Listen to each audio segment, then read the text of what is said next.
All right, can I get your first and last name? Natalia Provadas. Alrighty, we're recording. It's happening. And you can, if you don't mind, if you don't take it off. I love this too much.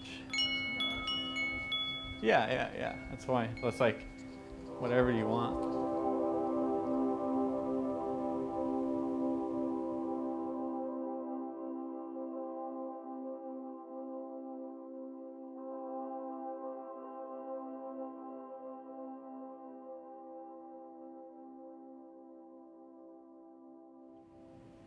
Honestly, I'm a little melancholy.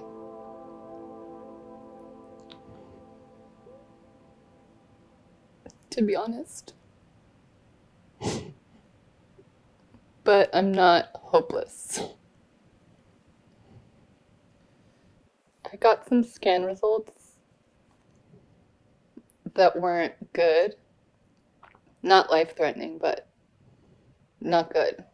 So that's just been on my mind. And it's funny that you talk about the spiritual coincidences, because I weirdly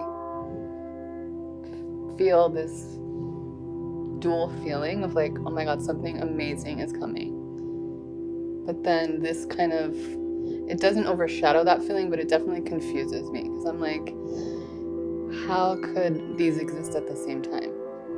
This feeling of melancholy and this feeling of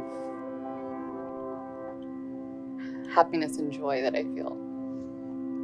So I'm trying to understand how to make room for both those feelings. And maybe that is grief. Maybe that's what real grief looks like.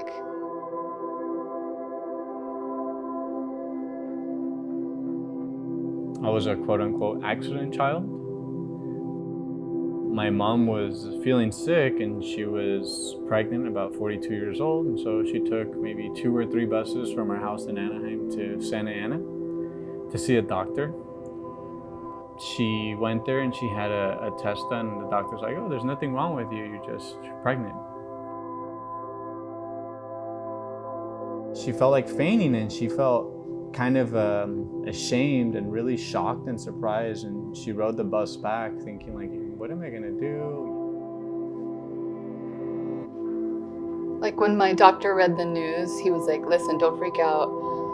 I felt like my brain heard him, but my body almost felt like a bomb had gone off. Like I could hear what he was saying and I could ask questions, but I could sense every cell in my body, like really uptight. But I've had way worse news, like way worse. I have cancer in my remaining lung. It's funny because I come from a family that's very much like, you suffer for a reason. And I don't know if that's true. We're so conditioned to think of the ending. And in my case, I'm expecting a happy one. What happens to my life and what happens to my grief if I accept that that might not be true?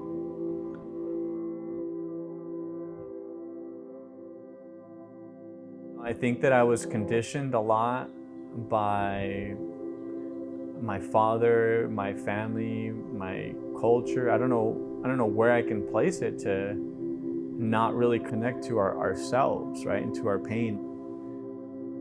My father worked 60 hours a week and raised 7 children. it's hard to find that time to be with yourself and really connect.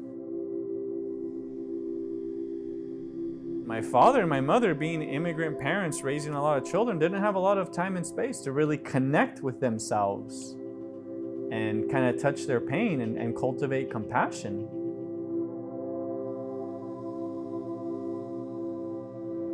How is it that we can build compassion for others if we don't touch their pain? How can I build compassion for myself if I don't touch my pain?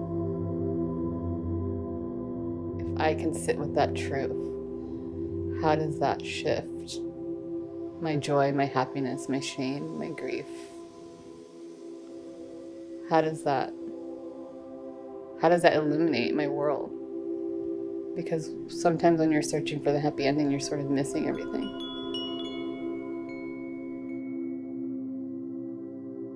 This is where my dad would come and sit a lot in his last year of life. I would come out here sometimes and I would connect with my dad and I would read Spanish literature and poetry to him. In those few final months, like, I was just there with him. Just be there as his son and as a person. Last year, in February, he got sick and the doctor told my mom and my sister that he had 6 to 12 months to live. And then I told my mom, you need to tell him. She never told him.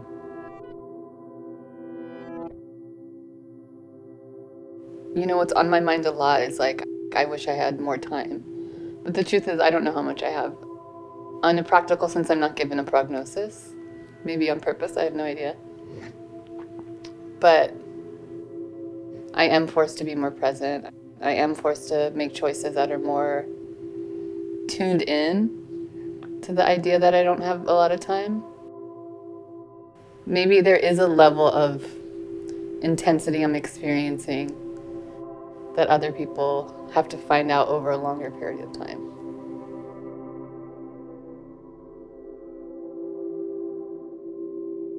The other day we had dinner. She shared a really intimate experience that happened to her on one of the final nights of my dad's death. And he's like, Judy, come to the bed. And he's like, I want to pray. And then my mom said that she felt this really dark feeling in the room. She didn't want to look. She felt it kind of outside the window, and she felt it, she said, like terrible feeling from her feet to her head. And when she told me this at dinner the other day, she broke down in tears.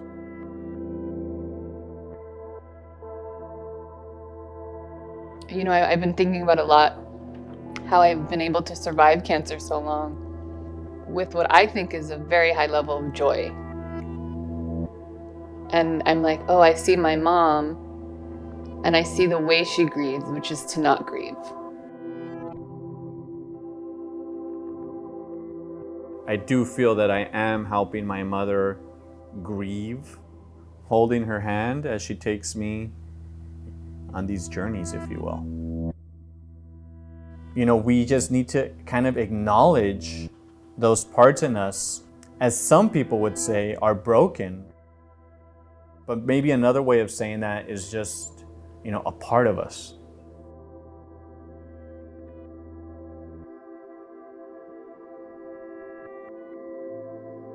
It's interesting that you say repair, because I feel like it's the opposite for me.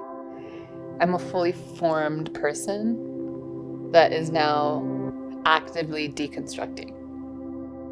I realize not looking at my shame and not looking at my grief can actually affect my quality of life. And ultimately, as human beings, I think we all want to be seen. And I think that when we talk and we express ourselves, so that's when we're seen.